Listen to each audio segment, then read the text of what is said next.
morning, everyone. Are you exhausted? Pretty much, I guess. Thank you so much for being a part of the conference. And I think most of you, all of you have done pretty well in presentation, although I did not attend any session. I believe, seeing your face, I believe you have successfully presented your paper and got very useful comments. For this conference, as you have seen, we have been blessed by several sponsors.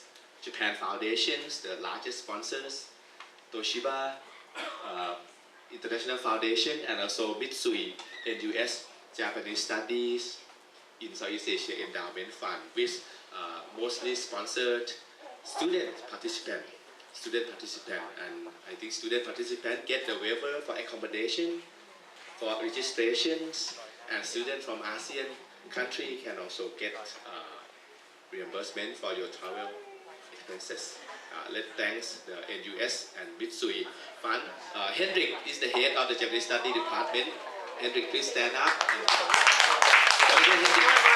Only Mayor is the chairperson of this to administer this Mitsui NUS Fund.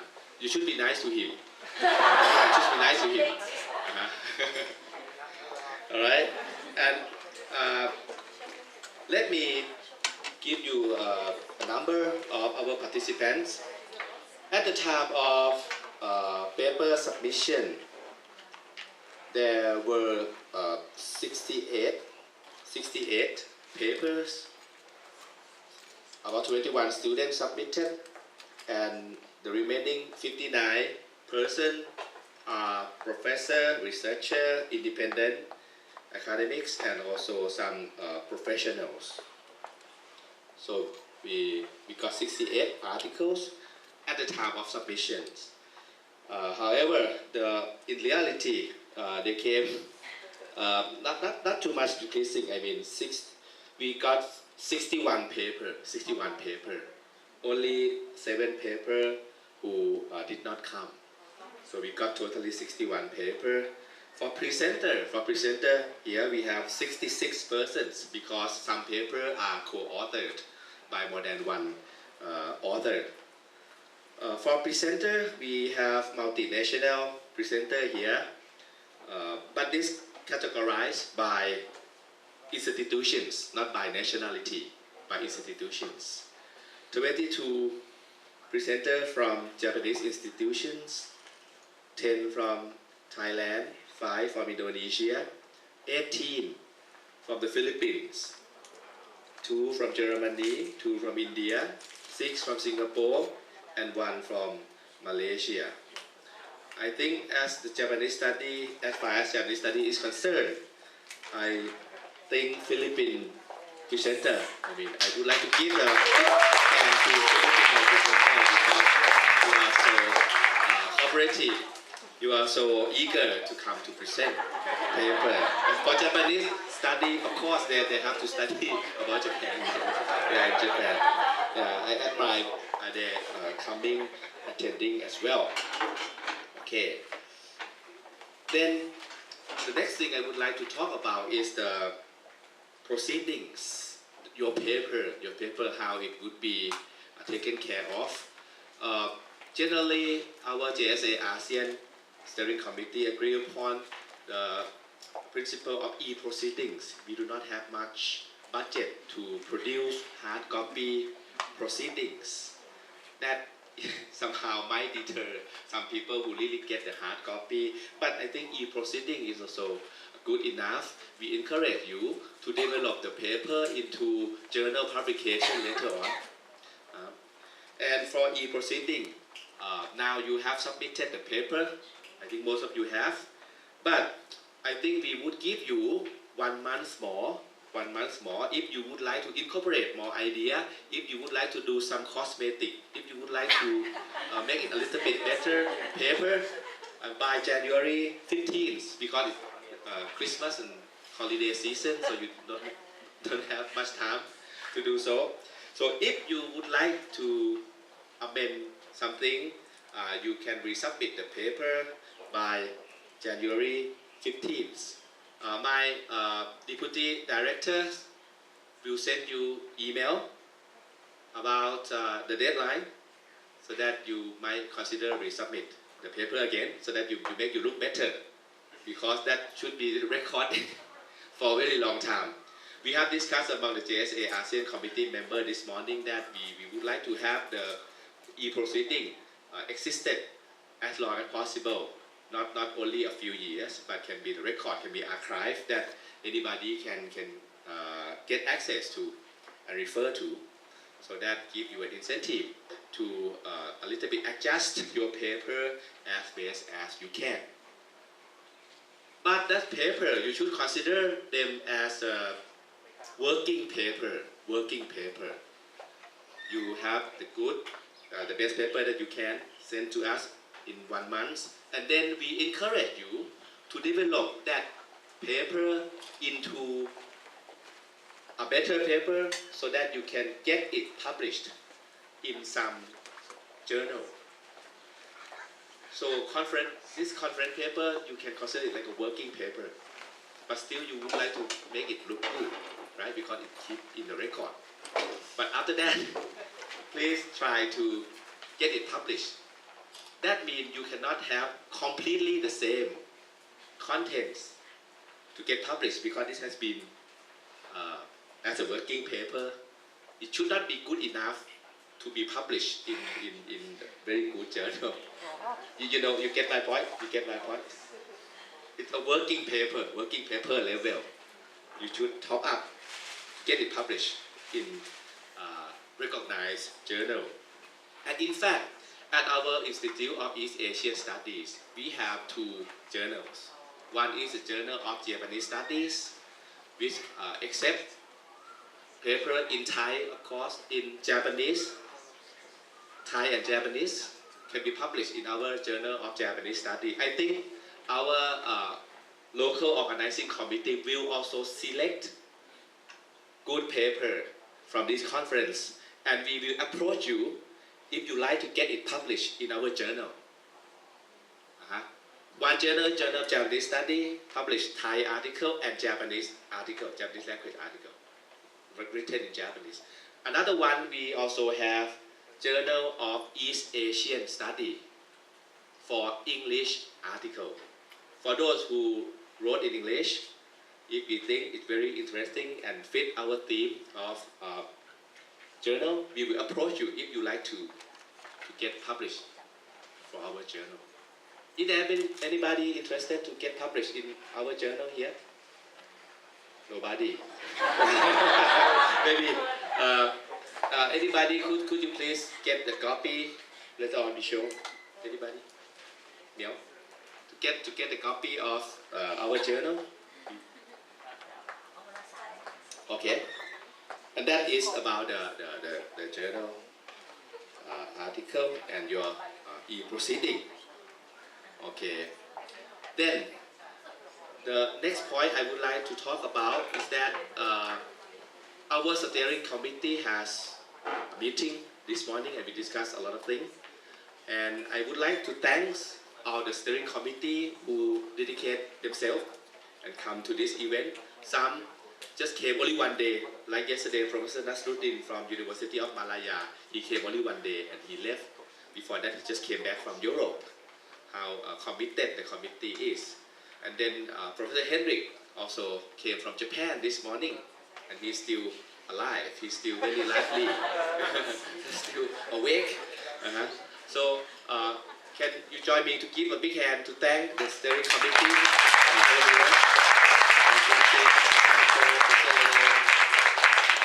From Malaysia, Tang Xiaoman, Iketut from Indonesia, UI, Liko and Kaos. And then for the next one, yes.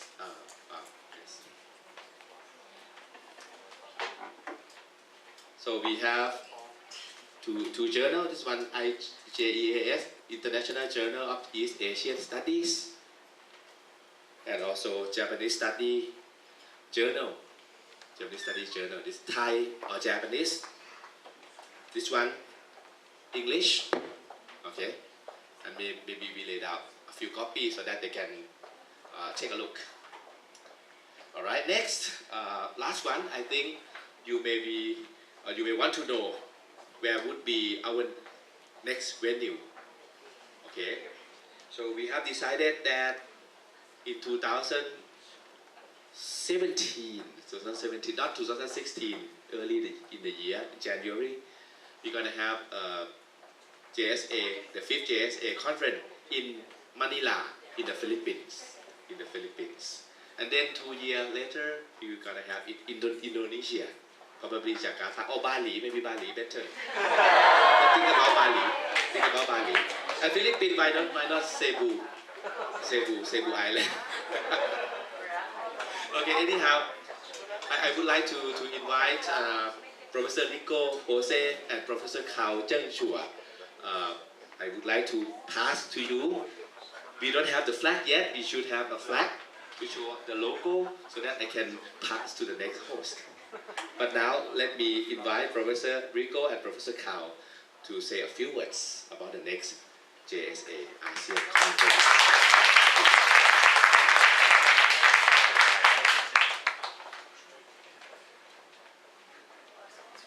Thank you, Kitty, and we accept the mandate, or we accept the responsibility of holding the 5th conference of the JSA ASEAN in the Philippines.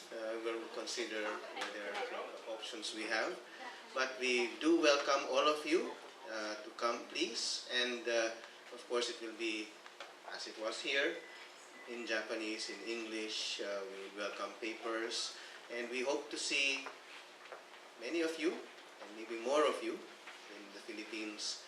We decided against December 2016 because the traffic is terrible anywhere in the Philippines. It's the Christmas season at this time. So January is good because it's also the typhoon season will have passed. We won't expect any dangerous weather disturbances.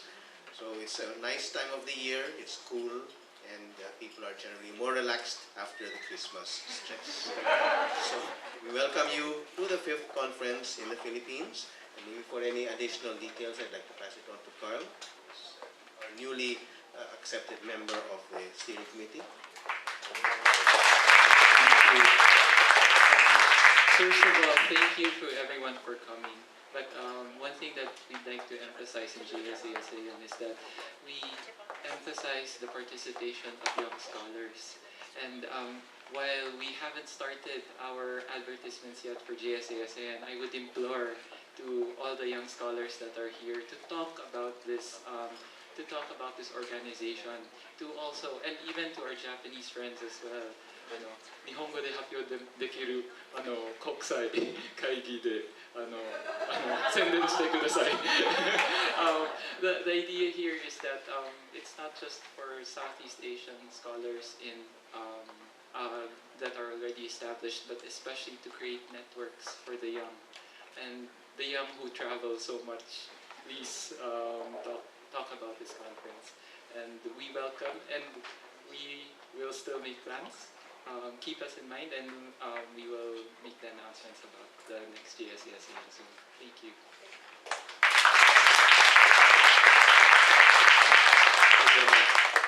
Thank you so much. And just last, I think I would like to thank the staff at the Institute of East Asia Studies.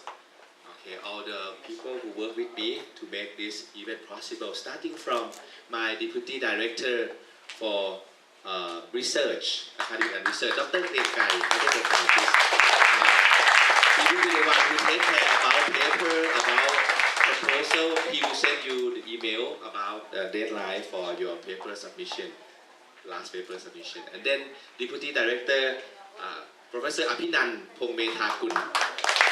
He is in charge of logistics, administrative stuff, including this design, the design. He's the architect, so he designed. I think you like his design, and also the thumb drive that you have. Okay, thank you. And my Executive Secretary General, Miss Jarupon. We have the staff here. Okay.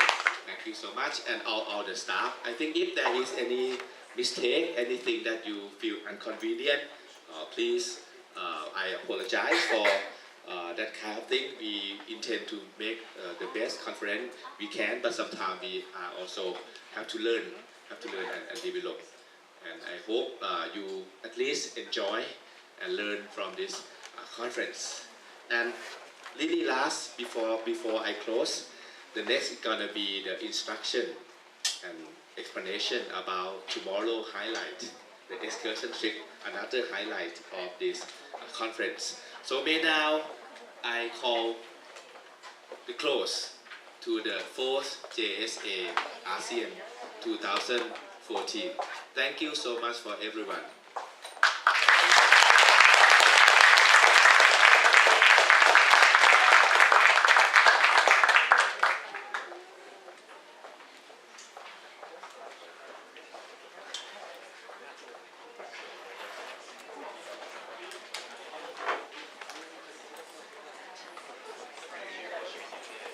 And some of the members who joined the tomorrow tips, please stay here for a moment, for 10 minutes, and because I will explain about our tomorrow programs.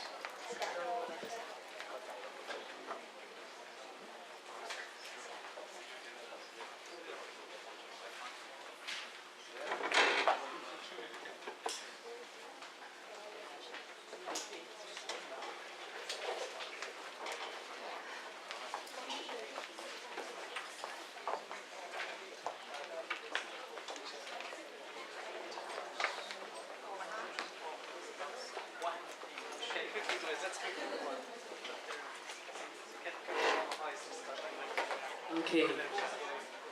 Some of you right here, have you ever been to Ayutthaya before? Some of you. Okay. Ayutthaya is one of the ancient city, the World Heritage in Thailand. It used to be a capital city for maybe more than 400 years. And our tomorrow trip, so who stay at the Amari Don Mueang Airport, the bus will pick you up at the hotels 7:30. And who stay here, the bus will waiting for you in front of the institutes. And we're gonna depart from here 8:30. So the first destinations we will go to the Palachawang Bak Pa-in, or the Summer Palace, as some of you know.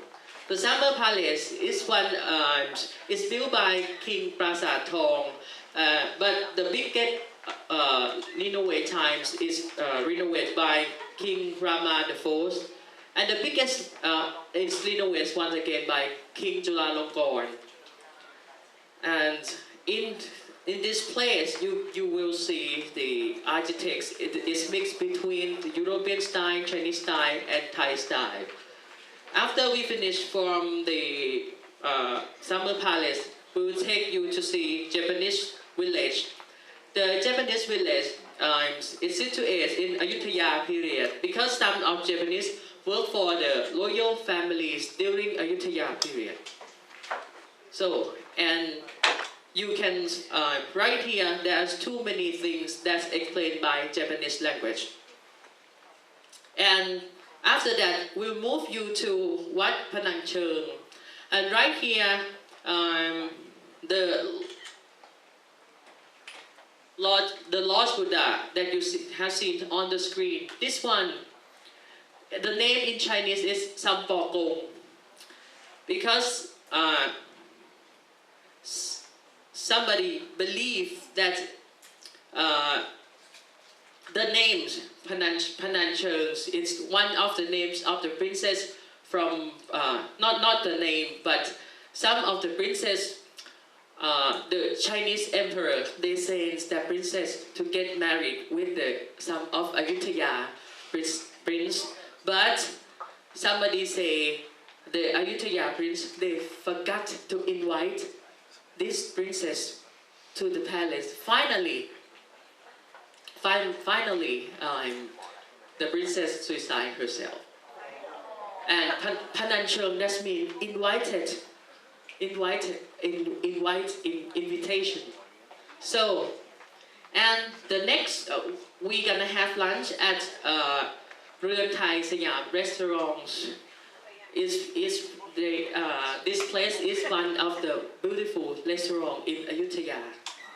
And then we will go to Wat Mahathat. This is one of the symbolic place of Ayutthaya province. You're gonna see the Lord Buddha image in the tree. And this is a part of the historical park. You can walk to the other part of this park as well. And the next one, we will move you to another Ayutthaya historical park. There are two parts divided into three parts. And a temple and some are part of the palace. And then we move you to Wat Na Phamen. And this is one of the historical place in Ayutthaya province. And then we will move you to another symbolic place of Ayutthaya. But if you want to take a photo from this corner, you have to swim across the river. So, and finally, we will return to here 5:30. Thank you.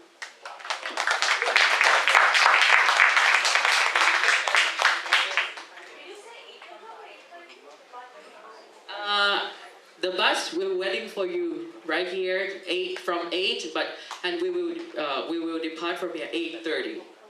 And the third place, it takes just 30 minutes from here to the Summer Palace.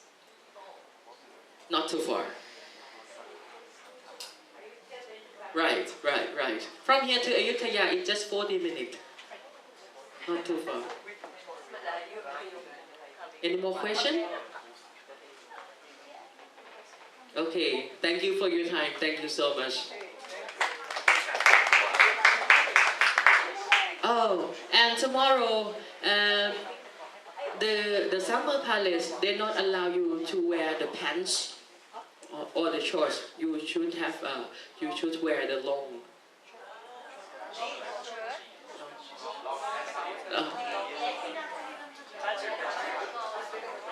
Short pants, no short pants. Long pants okay, but short pants, not okay. Short pants not.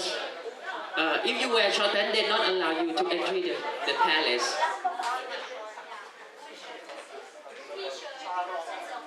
T-shirts okay, long pants, no short pants. And don't you forget to bring the hat and the umbrella because the sun is very strong in the afternoon. Sunglasses as well.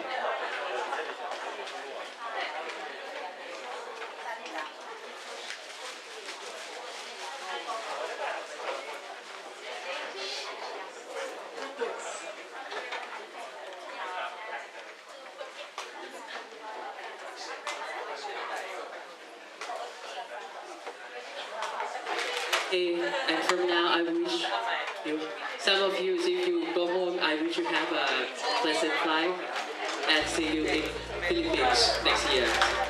Goodbye.